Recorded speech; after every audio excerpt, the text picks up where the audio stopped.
प्राचीन समय में राजा सूरथ नाम के राजा थे। राजा प्रजा की रक्षा में उदासीन रहने लगे थे। परिणाम स्वरूप पड़ोसी देश के राजा उस पर चढ़ाई कर दी। सूरथ की सेना भी शत्रु से मिल गई थी। परिणाम स्वरूप राजा सूरथ की हार हुई और वह जान बचाकर जंगल की तरफ भागा। उसी वन में समाधि नामक एक बनिया अपनी पत्नी एवं संतान के दुर्व्यवहार के कारण निवास करता था। उसी वन में बनिया समाधि और राजा सूरथ की भेंट हुई।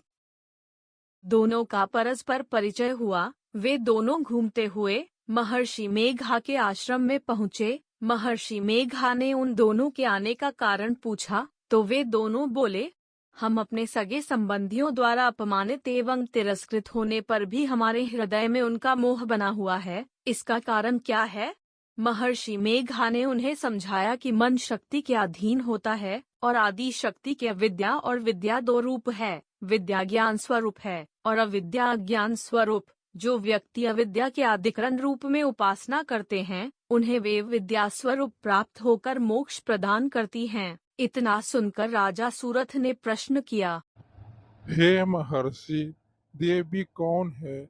उसका जन्म कैसे हुआ? महर्षि बोले, आप किस देवी के विषय में पूछ रहे हैं? वह नित्य स्वरूपा और विश्वव्यापिनी है। उसके बारे में ध्यान पूर्वक सुनिए। कल्पांत के समय विष्णु भगवान क्षीर सागर में अनंत शैया पर शयन कर रहे थे। तब उनके दोनों कानों से मधु और कैटभ नामक दो दैत्य उत्पन्न हुई। वे दोनों विष्णु की नाभि कमल से उत्पन्न ब्रह्मा जी को मारने दौड़े। ब्रह्मा जी ने उन दोनों राक्षसों को देखकर विष्णु जी की शरण में जाने की सोची, परंतु विष्णु भगवान उस समय सो रहे थे। तब उन्होंने भगवान विष्णु जगाने हेतु उनके नयनों में निवास करने वाली योग निद्रा की स्तुति की।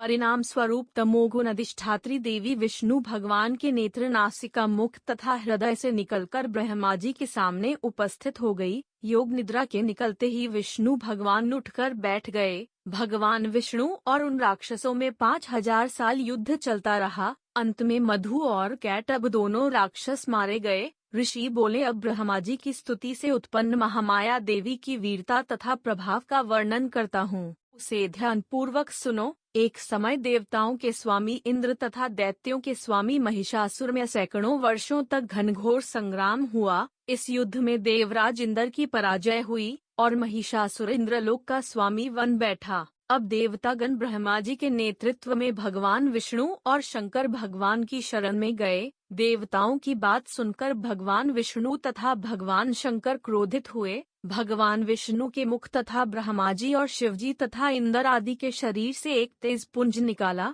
जिससे समस्त दिशाएं जलने लगी और अंत में यही तेज पुंज एक देवी के रूप में परिवर्तित हो गया। देवी ने सभी देवताओं से आयुधेय शक्ति प्राप्त करके उच्च स्वर में अट्टहास किया, जिससे तीनों लोकों में हलचल मच गई। महिषासुर अपनी सेना लेकर इस सिंहनाद की ओर दौड़ा। उसने देखा कि देवी के प्रभाव से तीनों लोक आलोकित हो रहे हैं। महिषासुर की देवी के सामने एक भी चाल सफल नहीं हुई और वह देवी के हाथों मारा गया। आगे चलकर यही देवी शुंभ और निशुंभ राक्षसों का वध करने के लिए गौरी देवी के रूप में अवतरित हुई। इन उपरोक्त व्यायनों को सुनकर मेघा ऋषि ने राजा सूरथ तथा बनिया से देवी स्तवन की विधिवत व्याख्या की। राजा और वनिक नदी पर जाकर देवी की तपस्या करने लगे। 3 वर्षों तक घोर तपस्या करने के बाद देवी प्रकट होकर उन्हें आशीर्वाद दिया। इससे वनिक संसार के मोह से मुक्त होकर आत्मचिंतन में लग गए और राजा सूरथ ने शत्रुओं पर आक्रमण करके विजय प्राप्त करके अपना वैभव प्राप्त कर लिया।